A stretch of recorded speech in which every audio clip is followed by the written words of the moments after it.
Bienvenue à tous sur la chaîne. Aujourd'hui j'avais envie de vous parler d'un de mes films cultes, un petit film qui est sorti en 1984 de Russell Mulcahy.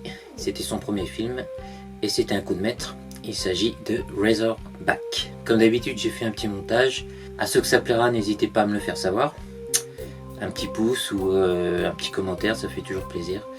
Je vous souhaite un bon visionnage et je vous dis à bientôt sur la chaîne si vous le souhaitez. Salut!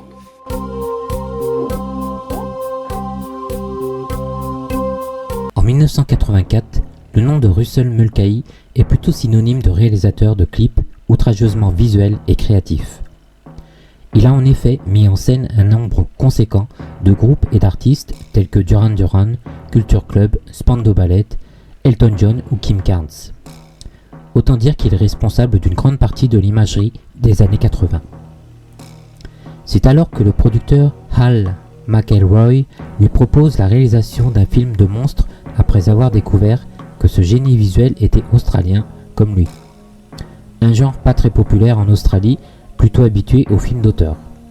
Une occasion de passer à l'étape des longs métrages que Mulcahy saisit avec enthousiasme sans même avoir lu le scénario.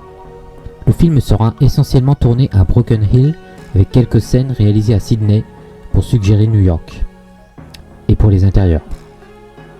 L'imagerie très clipesque sera ce qui lui est reproché par certains.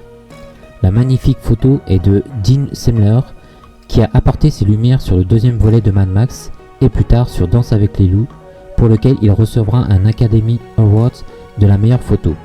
Il fera aussi le Apocalypto de Mel Gibson. Fan de surréalisme, Mulcahy se fait plaisir avec des séquences de rêves hallucinées en plein désert, utilisant de la peinture sur verre placée devant la caméra. Le scénario est de Everett D. Rush, qui nous a offert le très réussi Patrick de Richard Franklin et le thriller Road Games avec Jamie Lee Curtis et Stacy Keach. L'histoire est tirée du roman de Peter Brennan sorti en 1981. Le film sera comparé à un Dents de la mer sur Terre, ce dont se défend le réalisateur, même si plusieurs scènes évoquent clairement les petits trucs de Spielberg pour évoquer la bête sans trop la montrer. L'équipe d'acteurs est essentiellement australienne, à l'exception de Gregory Harrison, surtout connu pour sa participation à des séries télévisées dont L'Âge de cristal. Il comptait sur ce film pour franchir l'étape du grand écran et se faire un nom. Hélas, ce ne fut pas vraiment le cas, le film n'ayant pas eu le retentissement espéré de par le monde. Judy Morris, australienne de naissance, dut interpréter une New-Yorkaise et modifier son accent. La créature est impressionnante et est l'aboutissement de plusieurs techniques de l'époque. Des têtes animatroniques pour les gros plans, des costumes adaptés sur les cochons les plus gros du globe pour les plans très larges, un sanglier construit entièrement qui était censé marcher mais qui n'a jamais fonctionné.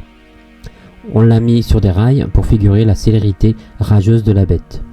Un sanglier mécanique uniquement utilisé comme un bélier hydraulique. Du matériel non dénué de danger pour les acteurs qui y sont confrontés. Tous les effets de maquillage et de conception de la créature sont dus au doué Bob McCarron. Celui-ci a hélas depuis quitté le business pour devenir chirurgien.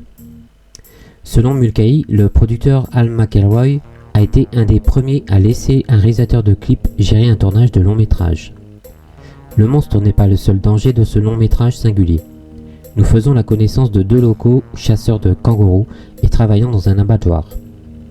Les extravagants Chris Haywood et David Argue interprètent les menaçants Benny et Dico Baker.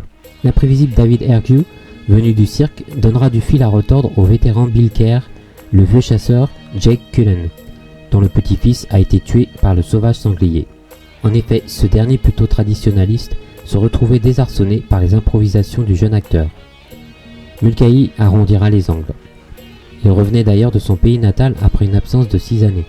L'abattoir du final est un mélange de plateau et d'un véritable abattoir désaffecté remis en fonction. A noter que les carcasses qu'on y aperçoit ne sont pas celles de kangourous, mais des moutons retaillés par McCarron. Au bout d'un moment, l'odeur devenait vite insupportable et on aspergeait la viande de déodorant. Le courageux Harrison a effectué quasi l'intégralité de ces cascades, de même que Bill Kerr, plutôt malmené tout le long du métrage.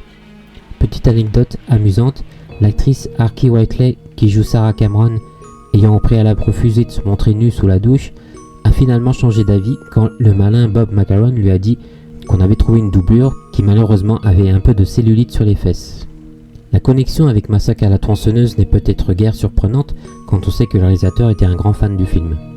Il assume aussi le côté théâtral de ces images à travers des décors qui semblent sortir d'un rêve et une lune souvent fausse en arrière-plan.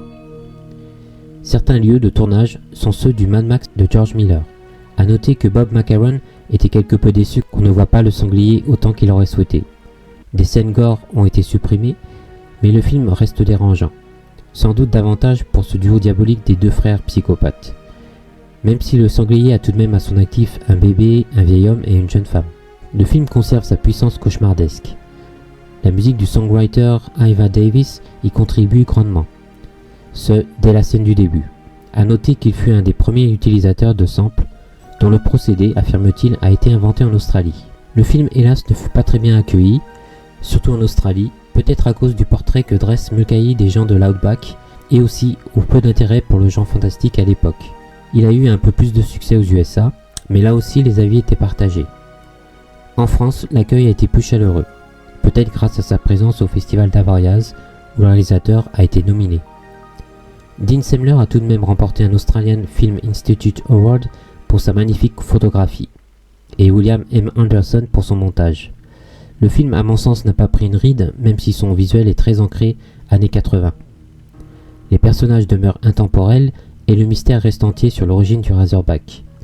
Même si, selon Russell Mulcahy, la bête est réellement malfaisante. Bob McCarron et lui regrettent tout de même de n'être pas allés assez loin dans la monstruosité du design du sanglier. C'est tout de même un coup de maître pour Mulcahy, qui réalisait là son premier film, devenu culte avec les années, et qui allait lui ouvrir les portes pour d'autres productions, dont Highlander en 1986. Oserez-vous, vous aussi, vous perdre dans cet Outback étouffant où personne ne vous entendra crier ? Bon film et à bientôt.